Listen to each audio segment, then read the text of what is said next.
Assalamualaikum warahmatullahi wabarakatuh. Perkenalkan, nama saya Ayu Ulfah Nur Lubis, SST MKes. Saya mengajar di D3 Prodi Kebidanan di Stikes Namira Madinah. Pada kesempatan kali ini saya akan mengunggah proses belajar mengajar saya di Stikes Namira Madinah. Di sini saya bawakan tentang konsep kebidanan, yaitu tentang peran dan fungsi bidan. Itu ada 15 kali pertemuan saya tim dengan teman saya. Kemudian itu di semester 1 tingkat 1 akbid, dan bobot SKS-nya 4 SKS. Saya berharap pelajaran ini bermanfaat kepada anak-anak. Terima kasih. Assalamualaikum warahmatullahi wabarakatuh. Saya selalu membuka perkuliahan dengan semangat. Selamat pagi. Ya. Pada pagi hari ini, alhamdulillah kita masih dapat berkumpul di sini. Pagi-pagi sekali, ya, tapi tetap fresh, ya. Biasa kita seperti ini enak ya, masuk pagi ya. Jadi kita melanjutkan teori kita seperti biasa. Ibu masuk konsep kebidanan ya. Pada hari ini pertemuan kita yang berapa, yang kelima ya. Di sini nanti kita membahas tentang peran bidan. Seperti apa sih kita berperan di masyarakat, teman sejawat, ya. Jadi di sini judul dari mata kuliah kita adalah peran fungsi bidan, ya. Peran fungsi bidan. Oke? Jadi anak-anak harus paham bagaimana nanti kita di lapangan. Bagaimana nanti kita di lapangan. Semangat.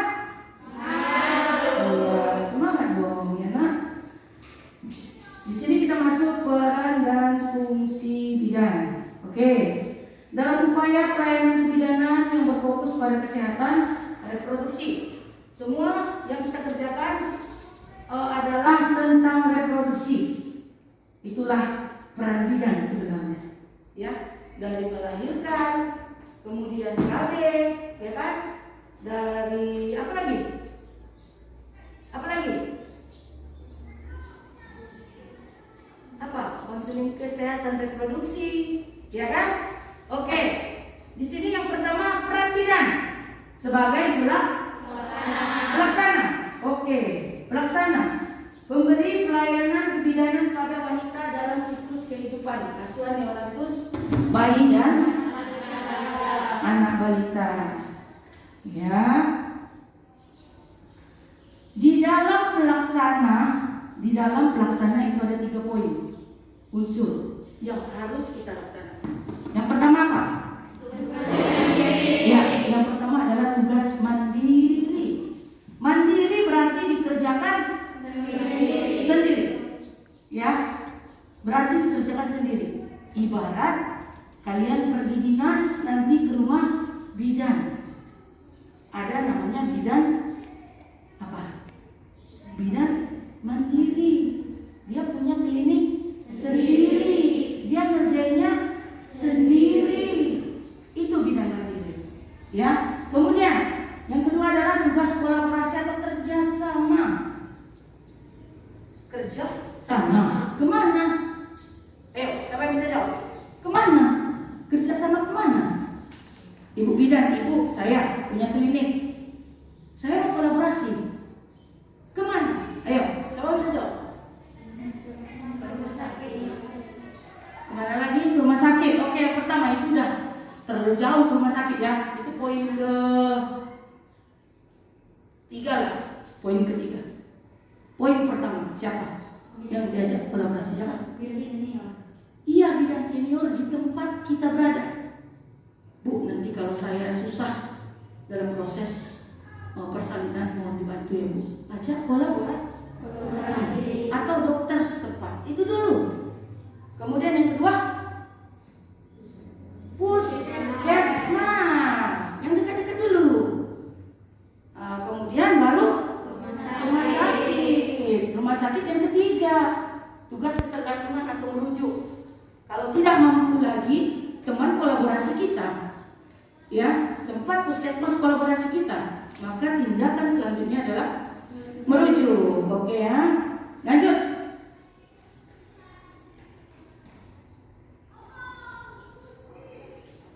Kemudian di sini ada tugas mandiri, ya, ini tadi menetapkan manajemen pidana pada setiap asuhan yang diberikan. Apapun asuhan yang kita berikan, kita harus wajib menetapkan manajemen apa yang kita berikan. Tidak boleh salah asuhan, ya, tidak boleh salah diagnosa, apalagi obatnya, nggak boleh salah, ya. Kemudian memberikan pelayanan dasar pada anak remaja. Itulah tadi kita berikan konseling menstruasi, apa lagi? Bagaimana kesehatan reproduksi, ya. Kemudian wanita pranikah dan melibatkan klien. Yang mau menikah itu juga kita berikan konseling, ya, bagaimana nanti usia subur, bagaimana proses kehamilan dan sebagainya, ya. Kemudian memberikan aspek pada klien selama kehamilan normal, asuhan kebidanan, ya, selama dia proses kehamilan, ya. Kemudian memberikan asuhan kebidanan kepada klien dalam masa persalinan dengan melibatkan klien dan keluarga, ya. Jadi di sini juga setelah tadi hamil bersalin, tapi di sini melibatkan keluarga, ya.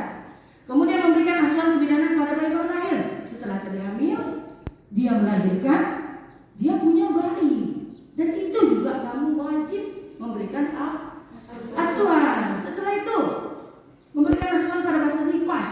Tadi dia hamil, melahirkan, neonatus, bersalin, dan nifas. Selama proses ini kita sebagai bidan yang tugasnya tadi tugas mandiri memberikan asuhan, namanya asuhan.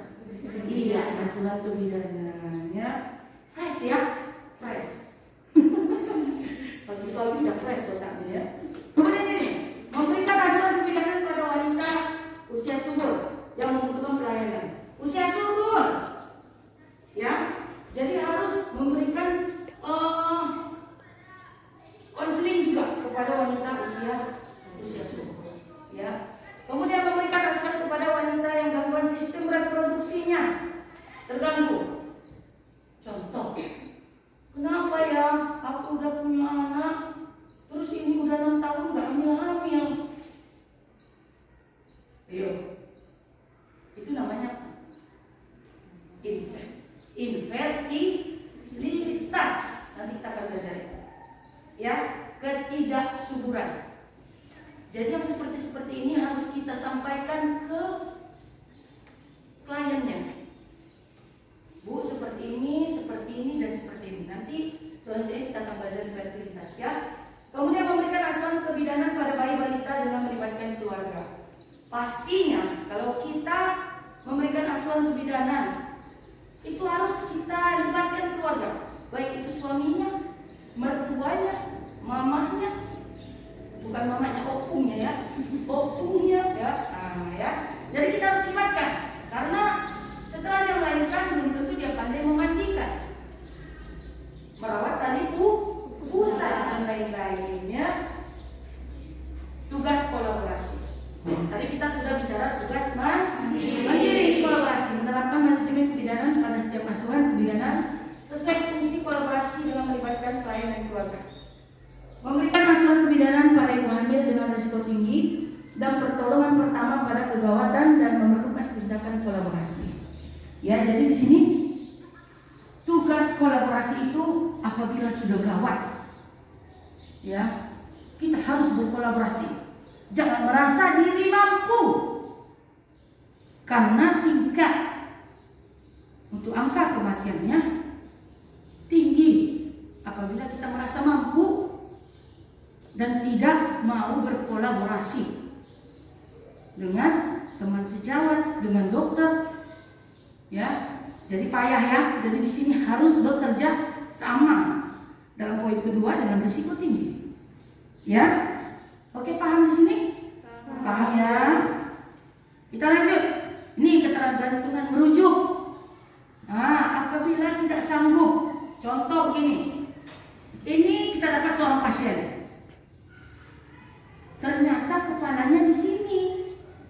Namanya letak bukan letak lintang, sayang, bukan letak susah.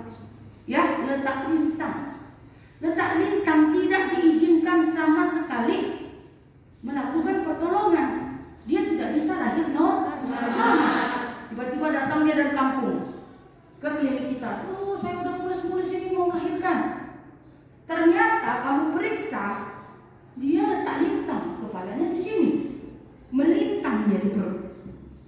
Didengarkan DJJ-nya juga, ternyata di sini, ya, dan di sini DJJ-nya. Harus dirujuk, tidak perlu pakai acara kolaborasi, karena itu tindakan yang memiliki resiko sangat tinggi. Paham? Ya, oke, lanjut. Ini tugas mandiri, kolaborasi dan rujukan dilakukan dengan cara mengkaji status kesehatan dan kebutuhan. Kita kaji dulu statusnya. Kita lihat kebutuhannya. Kalau tadi kebutuhannya langsung dirujuk, ya rujuk aja. Ya. Kemudian menentukan diagnosa. Itu tadi, jangan salah diagnosa. Ini bisa ini. Ini bisa ini dilahirkan. Bisa ini. Ternyata anaknya letak di lintang, nggak boleh. Menyusun rencana asuhan sesuai dengan rencana, oke? Jadi sudah direncanakan, ya dikerjakan. Ya. Kemudian melaksanakan asuhan sesuai dengan prioritas masalah. Prioritas masalahnya gimana? Kalau prioritas masalahnya ringan, ya kerjain aja. Kalau prioritas masalahnya besar, nggak boleh ditunda-tunda. Ya. Kemudian mengevaluasi hasil yang telah diberikan. Setelah kita memberikan kita memberikan asuhan, ya kita harus mengevaluasi. Kemudian membuat rencana tindak lanjut. Setelah kita evaluasi, ternyata masih ada masalah di dalam yang kita kerjakan, maka ada tindak lanjut. Apa tindak lanjutnya setelah ini? Ternyata begini, kan gitu. Ya. Kemudian membuat catatan dan laporan asuhan. Ini pendokumentasian. Kita wajib punya dokumentasi.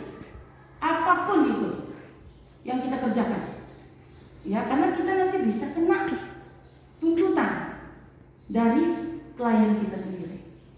Ya, paham ya? Jangan malas oret-oret. Dokumentasi itu nomor 1. Nah, masuklah kita sebagai pendidik. Tadi pelaksana. Ayo, pendidik. Tadi kita disuruh melaksanakan. Setelah kita laksanakan, kita disuruh mendidik lagi. Nah, ini dia. Memberikan pendidikan kesehatan dan konseling dalam asuhan dan pelayanan kebidanan di setiap tatanan pelayanan kesehatan, di institusi dan komunitas, metrosit dan petrosit terhadap calon tenaga kesehatan dan bidan baru. Ya, pendidikan ini contoh kalian bidan senior. Ya, bidan-bidan senior ini wajib memberikan pendidikan ya kepada bidan-bidan yang junior tentang bagaimana lokasi di daerah itu. Itu yang pertama. Yang kedua, begitu kamu masuk ke dalam wilayah yang terpencil, masih ada dukun beranak, ya kan? Masih ada dukun yang mengusuk ibu hamil. Itu sebenarnya kan nggak boleh. Itu harus kita beri pendidikan bahwasanya sangat berbahaya apabila menolong persalinan tidak memakai APD, alat perlindungan diri. Ya, tidak boleh ibu mengusuk ibu-ibu hamil. Risikonya sangat tinggi. Ya, jadi pendidik ini adalah memberikan pendidikan terhadap orang-orang yang ada di sekitar kita. Ya, termasuk tadi bidan kader-kader kesehatan dan lainnya ya. Memberikan pendidikan penyuluhan tes kepada individu, keluarga, kelompok, masyarakat, kemudian masalah kesehatan khususnya berkaitan dengan KIK dan KB. Kemudian melaksanakan program dan pendidikan penyuluhan kesehatan sesuai dengan rencana jangka pendek, jangka panjang melibatkan unsur-unsur yang terkait termasuk masyarakat. Jadi di sini kita memberi pendidikan juga berupa konseling. Kemana katanya tadi? Nih, keluarga, kelompok, masyarakat. Kita harus memberikan konseling. Jadi nanti kalau kamu di desa, buatlah jadwal. Di jadwal pertemuan yang biasa dibuat mama-mama. Contoh di kampung ibu, setiap hari Kamis ada yasinan. Di kampung kalian hari apa biasa? Jumat. Nah, hari apa biasa? Di Gunung Tua. Jumat. Masukkan jadwalmu setelah jadwal mereka. Ibu-ibu, boleh nggak saya memberikan konseling kesehatan setiap minggunya setelah mengadakan wirid yasinan? Boleh. Ya. Atau kepada remaja. Nama remaja di kampung apa? Kalau ibu, Naposona Uli Bulung. Di sini Naposona Uli Bulung juga ya. Naposona Uli Bulung. Ayo Naposona Uli Bulung kita buat acara. Kita buat acara untuk memberikan pendidikan dengan cara kita buat pertemuan setiap hari Minggu. Di mana? Di aula aja, di aula. Ya, berikan konseling, berikan pendidikan kepada anak-anak, baik itu tentang narkoba, ya kan? Baik itu tentang seks bebas dan lain-lain ya. Oke. Kemudian sebagai pengelola.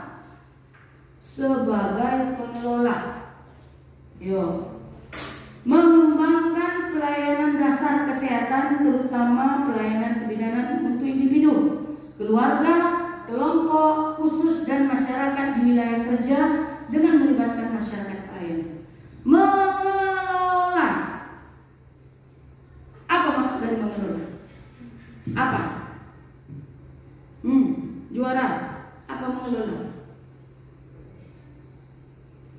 Mengelola. Ini bakwan, tempe, tepung. Apa mengelola? Menyatukan. Oke, apa lagi? Membentuk. Apa lagi? Ayo berpikir. Menjadikan sesuatu. Tadi kan tepung, berat, ini itu. Menjadikan sesuatu itu mau jadi apa? Itulah pengelola ini. Kita kelola. Contoh, si April Aulia buka klinik mandiri. Ya, klinik mandiri. Dia ditempatkan di sebuah daerah, katakanlah itu Natal. Masuk lagi ke dalam sana Natalnya, ya kan? Setelah itu dia sendiri bidan di situ, dia sendiri bidan. Kemudian dia harus mengelola tempat di daerahnya itu. Yang dikelolanya pertama apa? Dia lihat di situ jorok, banyak sekali jentik nyamuk. Kemudian tidak ada jamban. Tahu jamban kan? Apalagi pekerjaannya di situ. Anak-anaknya di situ kurus-kurus. Jadi dia harus kelola tempat di mana dia berada. Ajarkanlah masyarakat untuk membuat sesuatu yang baik. Contohnya apa? Tadi lingkungannya kotor. Aprilia membuat apa? Iya, gotong royong. Ibu-ibu, bapak-bapak, kita kumpul ya hari Minggu jam segini ya Bu. Di son. Kumpulnya di sini. Kita membuat gotong royong bersama. Bawa cangkulnya, bawa barang masing-masing. Jalan nggak? Jalan. Kalau nggak jalan, ayo. Kalau nggak jalan, gimana? Ayo. Kalau nggak jalan gimana? Gimana? Kalau nggak jalan, apa? Gimana? Seperti nggak dikasih uang dari apa? Jangan mengancam masyarakat, nggak boleh sayang. Ayo, coba. Apa? Memberi arahan, ya itu kan diarahin, nggak mau.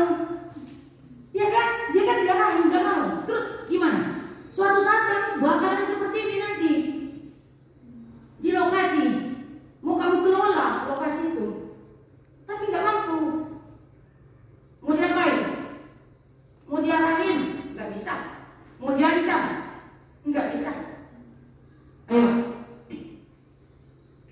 Yang pertama yang kalian lakukan sayang adalah memanggil pemangku adat setempat. Orang yang bisa dia dengarkan, orang yang punya seruan yang bisa mengambil keputusan. Kalau kita di kampung kita namanya apa? Hatobanon. Orang yang dituakan, ya, harajaon, ya kan? Terjun ke lapangan, kita harus menyusun rencana dulu. Itu tadi ibu bilang, panggil RT-nya, panggil kadernya, panggil yang bisa berbicara dan mengambil keputusan. Ya, untuk temanmu menyusun kerja penelitianmu, kemudian melaksanakan investigasi sesuai dengan rencana. Setelah kita investigasi, ya, setelah kita rencanakan tadi, kemudian selesaikan, ya, dan harus ada hasilnya. Setelah kita melakukan penelitian, jangan nggak ada hasilnya, nanti masyarakatnya kecewa. Ibu itu sudah datang ke rumahku, sudah diperiksanya kamar mandiku, tapi nggak ada apanya perubahannya. Kan gitu mama ya, sudah datang di kemari, nggak ada perubahannya. Dibilangnya DBD kampung ini, tapi nggak ada perubahannya. Dibuatnya kayak gotong royong, dibuatnya kayak kerja sama.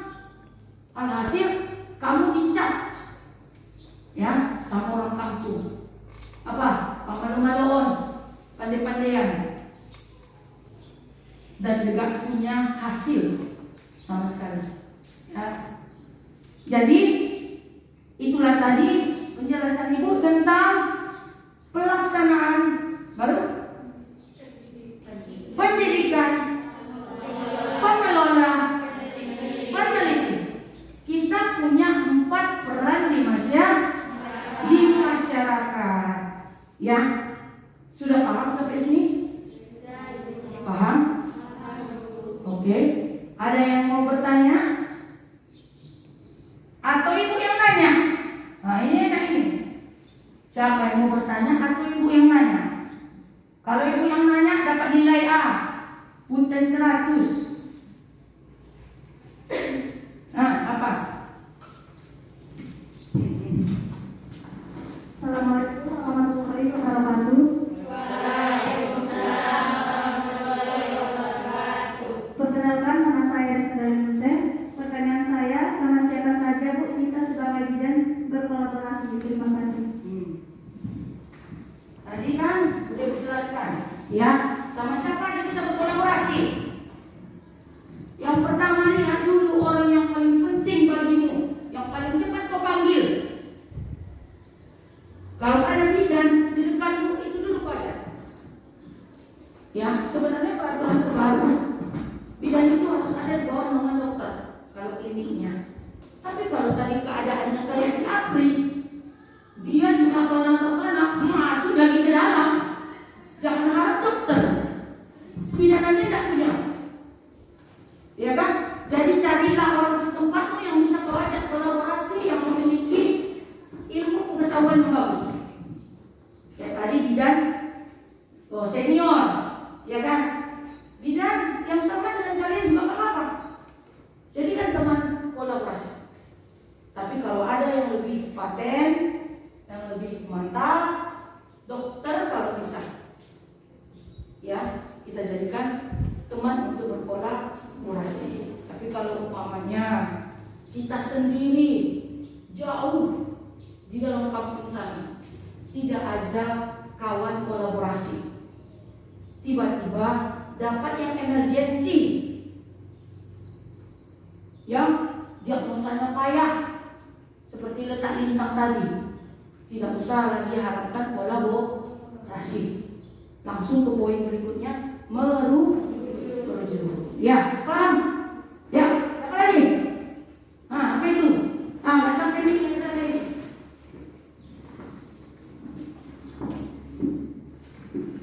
Apa? Baik, baik.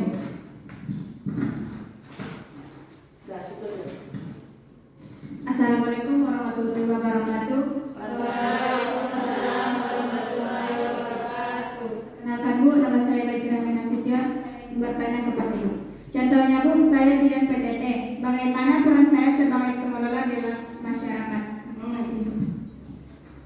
Tadi kan udah Ibu jelaskan, kita harus mengelola sesuatu yang tadinya indah dikelola orang, atau ada yang dikelola orang tapi tidak sempurna evaluasinya. Ya, misalnya itu tadi kader kesehatannya, bidang apa tadi, dukunnya, ya kan kita kelola masyarakat yang ada di situ, kebersihannya, gotong royongnya, imunisasi kamu wajib loh, ya kan, buat sekali sebulan. Biasanya kalau di kampung Ibu di minggu pertama di awal bulan. Di sini gimana? Ada yang tahu? Biasanya kalau di kampung Ibu di minggu pertama di bulan yang baru. Contoh bulan 1, minggu pertamanya lah. Hari Senin minggu pertamanya.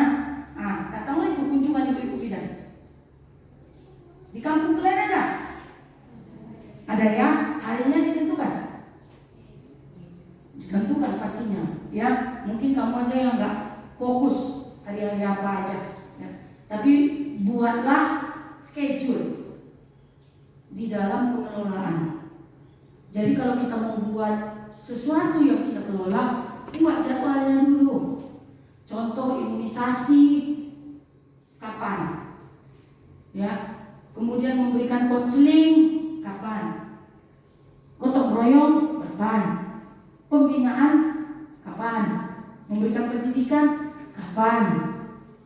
Ya. Jadi kamu kelola fokus. Yang kita kelola itu fokus, jangan lari-lari ke sana. Mau ke sana, ada orang yang manggil di sana, dia ke sana. Jangan, fokus. Hari ini gotong royong, nggak ada yang lain. Hari ini imunisasi, ya. Jadi fokus. Kita jadi terjadwal, ya. Jadi terjadwal yang kita kerjakan. Oke? Ada lagi pertanyaan? Jangan mengantuk. Tidak boleh. Ada lagi pertanyaan? Pas? Paham? Ya. Jadi kita di lapangan nanti yang pertama harus sopan dan santun. Tidak ada gunanya itu kau kerjakan ini semua kalau sopan dan santunmu tidak bagus. Sopan. Itulah tadi persembahan saya yang biasa saya lakukan mengajar di dalam ruangan kelas dari tingkat 1, 2, dan 3 Akbid. Mudah-mudahan dengan saya uploadnya video pembelajaran kali ini berguna untuk kita semua. Terima kasih. Assalamualaikum warahmatullahi wabarakatuh.